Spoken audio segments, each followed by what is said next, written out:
Welcome to BreezeLine, where you'll say ta-ta T-Mobile because we have 99.9% network reliability and they don't. That's right. Time, weather, or even streaming in a basement won't affect our superior service. That's because we have real internet backed by our fiber-powered network. And T-Mobile, well, they just have a 5G cellular network. So for a limited time, find your perfect speed with prices starting at $19.99 a month for 24 months. Terms and conditions apply. Go to breezeline.com to learn more.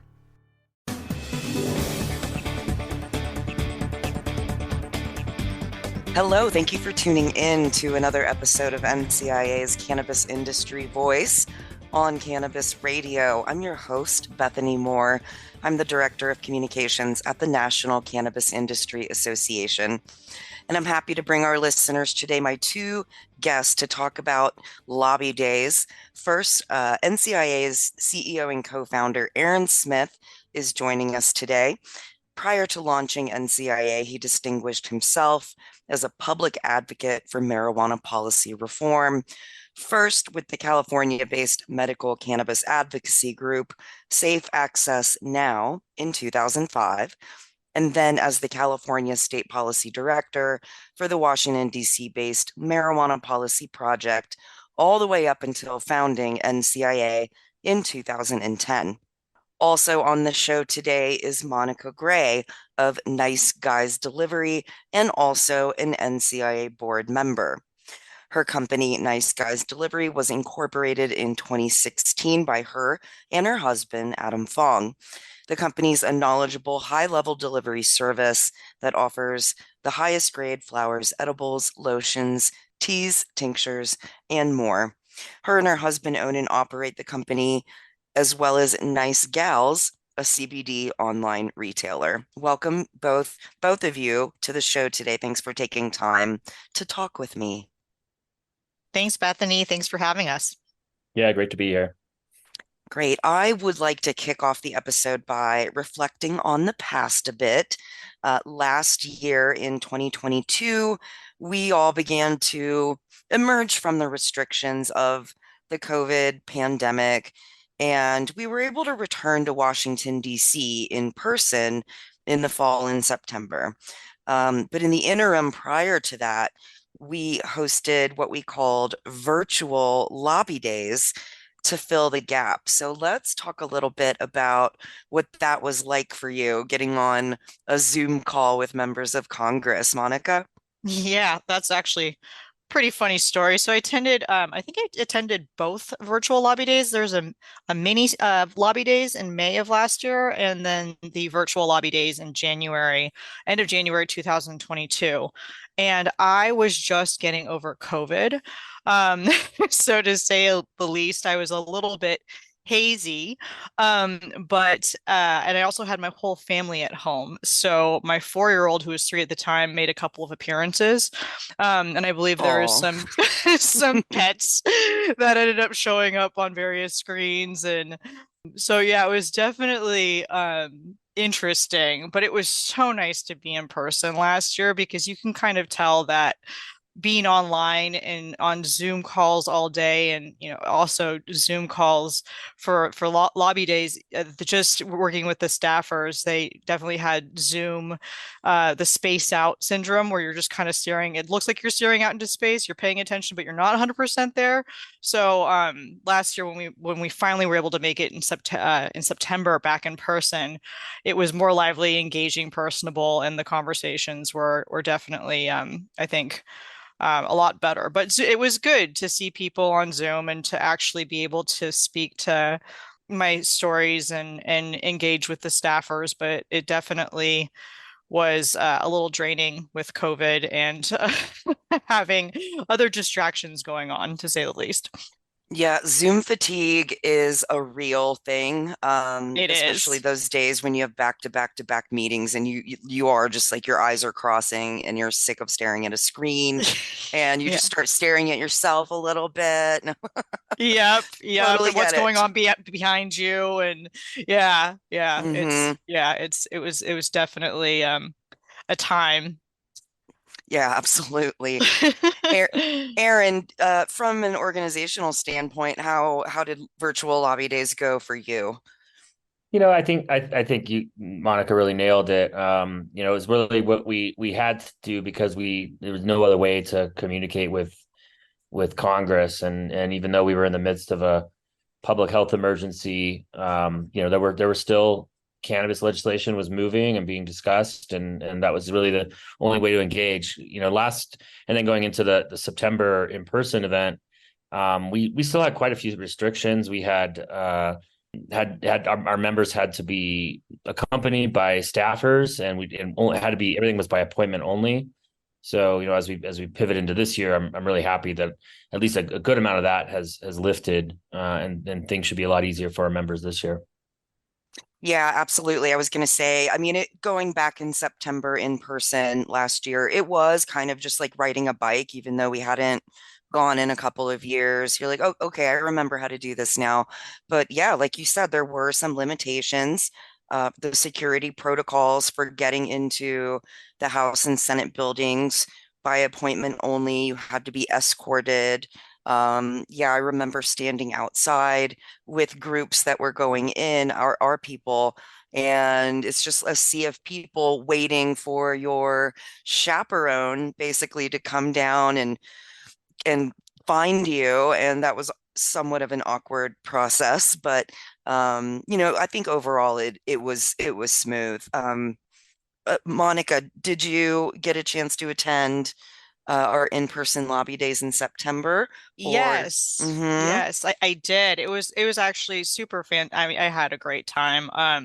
It was really incredible how many industries were there to lobby for their businesses. I know that Fish and Wildlife was staying at my hotel, and let me tell you, those guys know how to party. Oh And boy. I Mm. think I saw 7-Eleven waiting in line with us to get in. To the house, and it was a big group of people, very very different from the restrictions that we had to go through in the prior years. Just even like waiting in a line, I was actually kind of surprised how many people and how condensed the area was.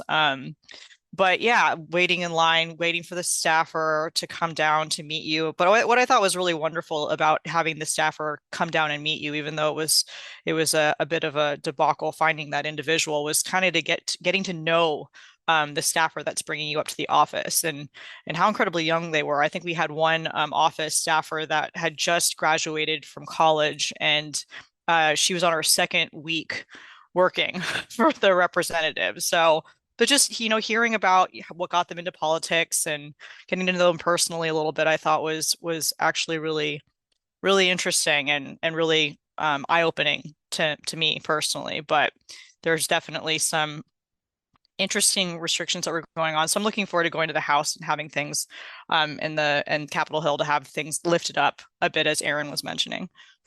Yeah, yeah, totally. Yeah, so you had that long, long walk once they grabbed you from the outside and brought you through security, walk down the hallway, go up the elevator, stairs, or what have you. I guess you have some time to chit chat and get to know the 25-year-olds that are running our government behind the Right? scenes. Right. She was 21, and I was like, wow, Oh, you're barely legal to consume cannabis and alcohol, so or adult use. But it was great. I love that. I love that. So, any other memories from lobby days in person that you'd like to share? I kind of want to keep going down memory lane for a couple more minutes here before we start talking about the future. We had a great welcome reception as folks were arriving into town. Our events department booked it at the Players Club, so there were pinball machines, which is one of my favoriteest things in the world, and basketball hoops and some cool things like that. And then a nice closing reception as the event was wrapping up, and we had some visits by members of Congress at both of those events. Aaron, can you talk a bit about the folks that actually join us at the parties, the members of Congress that we know so well, actually, that I won't say they come party with us, but they certainly will join us and make an appearance at our private NCIA events. Yeah, it's a really great opportunity to meet the champions in Congress, and it's a good opportunity for them to meet us and to meet our members. I was really happy. I guess, but apart from the evening events, we had a press conference in support of safe banking, and we had Senator Jeff Merkley. That was in front of the Capitol during the day, and that was the first time we've actually had a press conference on the Senate side, because we were really pushing to get safe through Senate. And then the evening events, we had an opening reception where we presented Congressman Perlmutter from Colorado, who's now retired. We presented him with a Legislative Achievement Award for all of the work he did on behalf of his constituents on safe banking.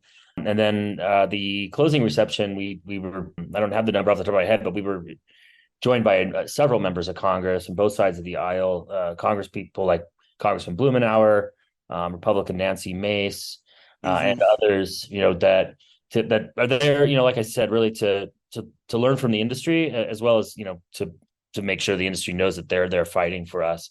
And I'm glad you mentioned the staffers earlier too, just to add a little to that. I think one thing that, I think a lot of people come into lobby days really excited that they're going to meet members of Congress they've seen on TV, AOC or Bernie Sanders or whoever their favorite member of Congress might be. And you very well may, but it's really important to realize that, with the way our system works is that those, as you said, Bethany, the 25-year-old staffers or even 21-year-old staffers are really running the show behind the scenes. And it is equally as important that they hear from us, and in some ways more important, because it's a really quick revolving door. Those folks get in there young, straight out of college, and then they're off to working at a think tank or a lobbying firm a couple years later, and they're replaced by another round of staffers. And so it's one of the really important reasons we do lobby days is it allows us to hit up hundreds of offices, which our team is working really hard, but we can't hit hundreds of offices in a matter of 2 days with our 3 full-time lobbyists. So right. and building those relationships with the staffers is just as important as with the members. Yeah, great point. Great point. Thank you both for sharing those memories. All right, let's take our first commercial break, and then we'll come back and chat more about 2023 lobby days. Stay tuned. We'll be right back. NCIA's Cannabis Industry Voice will return once we give a voice to our sponsors. All right, we're back on NCIA's Cannabis Industry Voice on Cannabis Radio. I'm your host, Bethany Moore, and I'm talking with NCIA CEO and co-founder Aaron Smith and NCIA board member and CEO of Nice Guys Delivery, Monica Gray. So we already went down memory lane of past lobby days last year, and one of my favorite memories from many years ago was passing Bernie Sanders in the hallway and seeing him flanked with, 7 young staffers behind him. And I said hello, and he said hello back. I was just so delighted. But that is a rare situation, exactly. But what is important is that our goals at lobby days have been consistent since day one, which was 11 years ago at this point.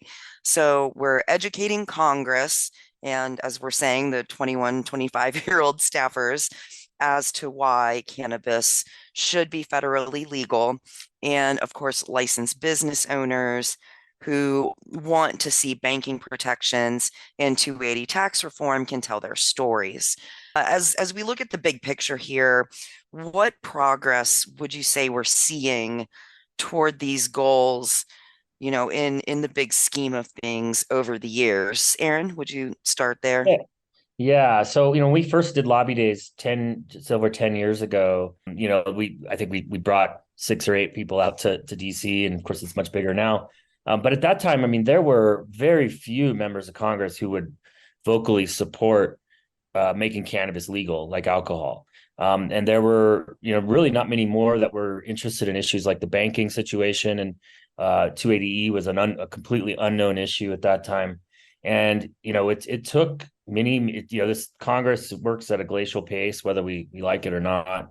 It's a very long game. And as, year after year, and in those early days, I guess I'll back up. Those early days, we actually couldn't get meetings with many, many, many members of Congress, not just Republicans, but even Democrats would just not meet with us. They would not laugh at us, or maybe we would get the meeting, but it would just be full of jokes like, hey, did you bring any free samples? that sort of thing.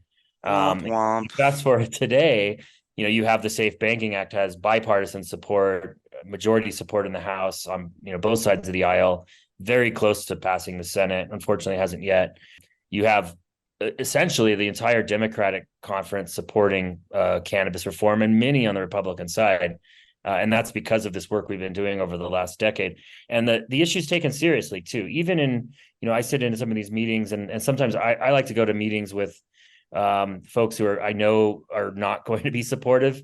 And when, and I always do that. And as I've seen is, those are the ones that they, 10 years ago, they wouldn't take a meeting with us. So, say a member of Congress who's a evangelical from Nebraska or something like that, wouldn't take a meeting with us at all 10 years ago. 5 years ago, they probably give the meeting to their most junior staffer, and they'd be snickering and kind of poking fun the whole time. Now they're actually taking notes and paying, they might not be voting with us yet, but they're taking notes. They're actually educating themselves on the issue because, more than likely their boss their boss might not support reform, but the younger staffer does. And they know that this is a serious issue that's to be reckoned with. Yeah, absolutely. I'm feeling and seeing all that as well. Instead of being, just quick hallway meetings or like the most closet office in the member of Congress's office, yes, we're having real sit down, serious note-taking meetings. Absolutely saw that last year in particular as well. Monica, what do you think about that? Yeah, no, I'm absolutely on the same page as Aaron. I was actually pretty shocked with even the southern states. So I visited, let's see, I won two Republican senator from Alaska and a senator from Oklahoma, and then a couple Democratic offices.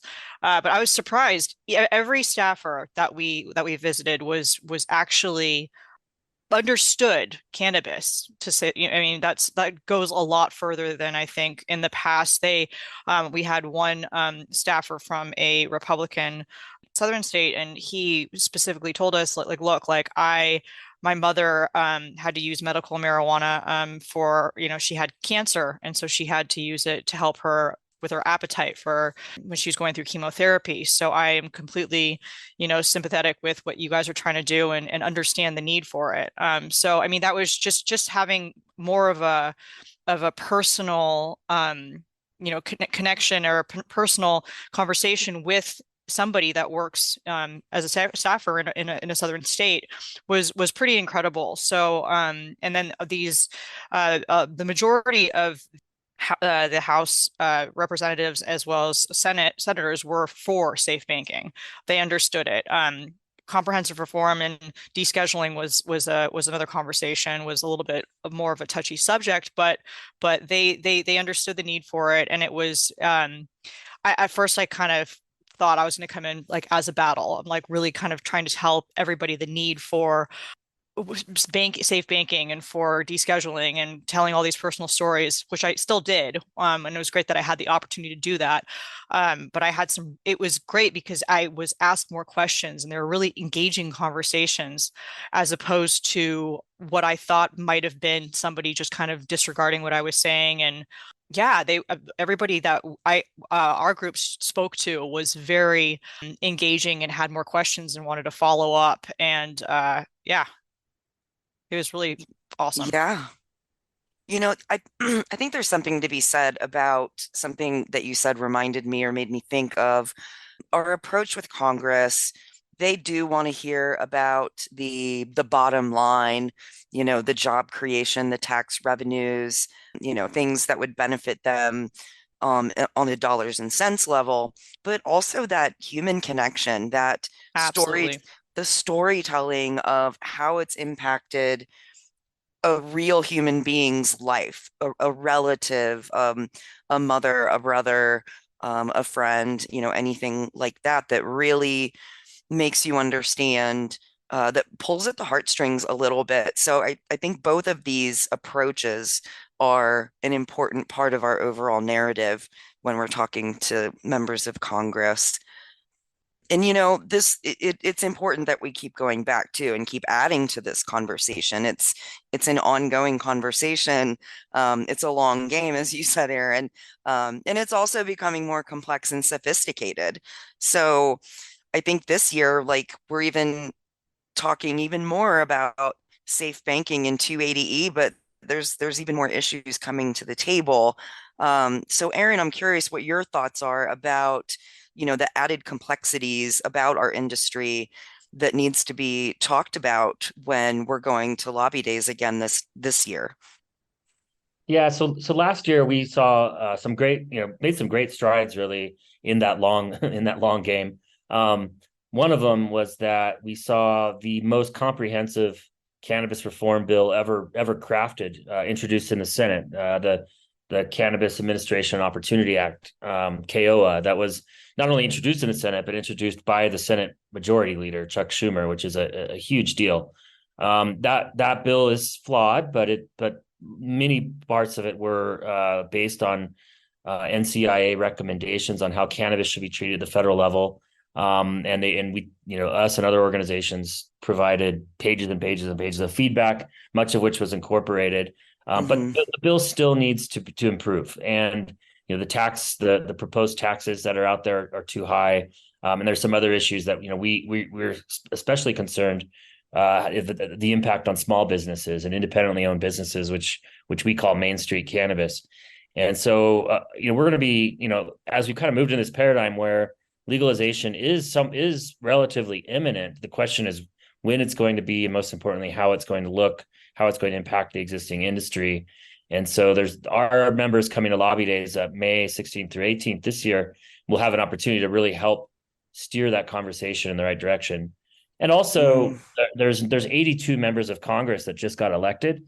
So a big focus this year will be on the same issues that you mentioned, 280E, banking, general, descheduling, but new conversations with new members of Congress who many times probably haven't heard from the industry because they just got elected.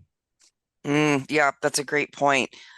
Before we take a commercial break, did you have any thoughts to add about that, Monica, about the way our conversations are getting more complex, and maybe new topics to bring up? Yeah, absolutely. I mean, I definitely agree with Aaron that a lot of the conversations really just need to be continued about 280E. And also the California industry right now, a lot of businesses are going bankrupt. They're closing, smaller businesses in particular. We're not making any money. 280E really hit us hard during the pandemic since people's businesses doubled or tripled. So all these businesses they scaled to keep up with the demand. We were deemed essential during the pandemic. Then we had to file our 2020 taxes and got hit with astronomical taxes. People were laid off. The businesses are still struggling to maintain growth, but at the same time, pay all these crazy taxes from local, state, national level. It's just not worth it to be in this industry right now. I mean, there's days where I just want to quit and I don't want to be here anymore. I mean, I think I said this last year to last year was, I might not be sitting here next year. Like we're one of the few businesses that are still holding on. So, I mean, it's how much longer can this industry maintain this? I know that the industry is coming up on board in other states, but really right now, California, which is, next to Colorado and Oregon, is one of the first states with legalization adult use. I mean, we're struggling over here. So, yeah, I've been hearing about that, certainly. All right, let's take our last commercial break and then we'll come back and wrap up our conversation with Aaron and Monica about NCIA's Cannabis Industry Lobby Days. Stay tuned, we'll be right back. NCIA's Cannabis Industry Voice will return once we give a voice to our sponsors. All right, we're back on NCIA's Cannabis Industry Voice, chatting with Aaron Smith and Monica Gray, and we have just a couple minutes left in the show. But let's go over what we're looking forward to at NCIA's Lobby Days, especially for NCIA members who have never attended Lobby Days before. They don't know what to expect. I would say my first piece of advice is wear really comfortable dress shoes with like memory foam inserts, probably flats unless you just really love wearing heels for the ladies. there's a lot of walking around on concrete and marble floors. So I know that's very practical, but that's my first piece of advice. Monica, what would you say to that? I'm 100% on board with wearing the comfortable shoes. I know that we had a group member that ended up walking around barefoot for a bit towards the end. Oh man.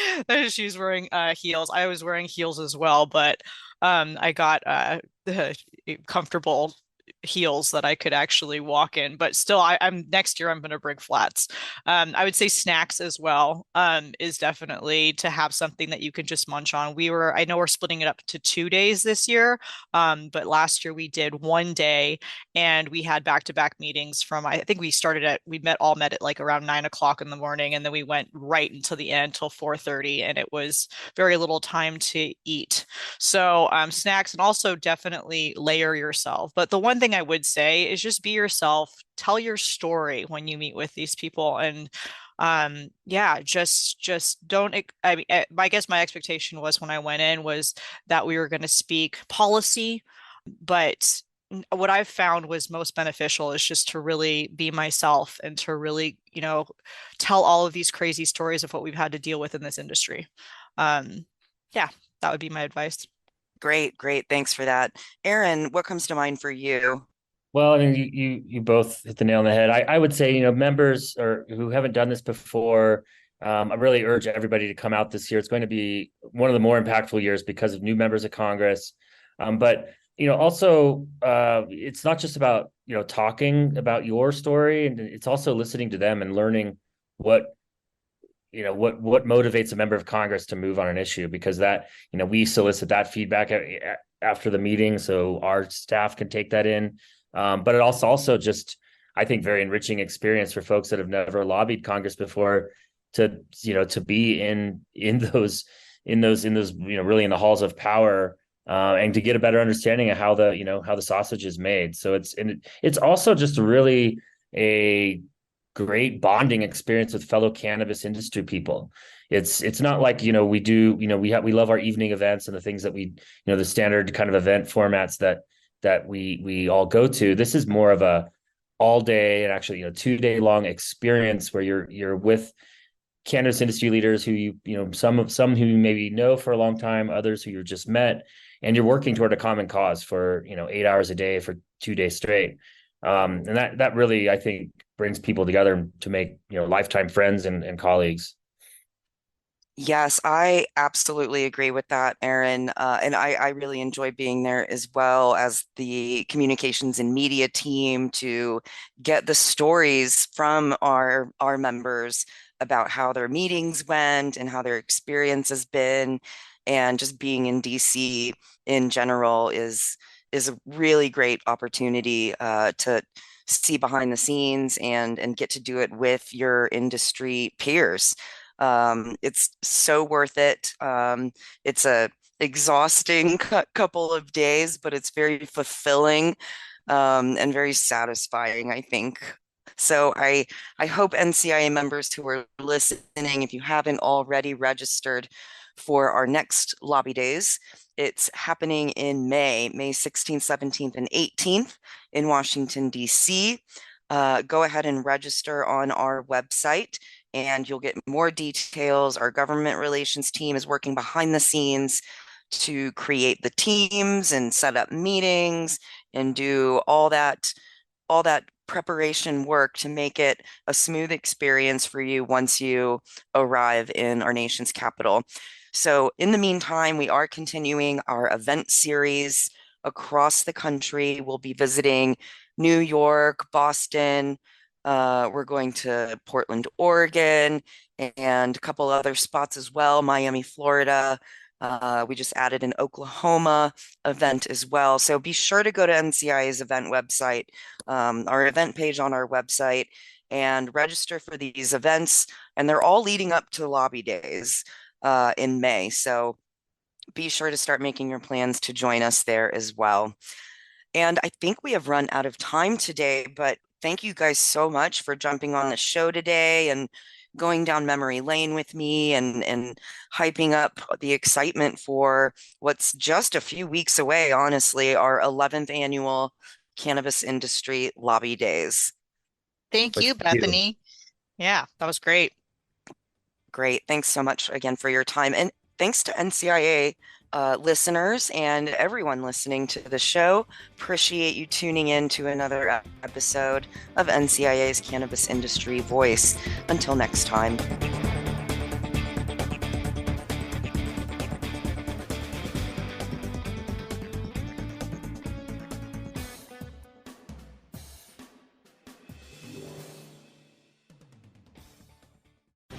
The opinions expressed on this CannabisRadio.com program are those of the guests and hosts and do not necessarily reflect those of the staff and management of CannabisRadio.com.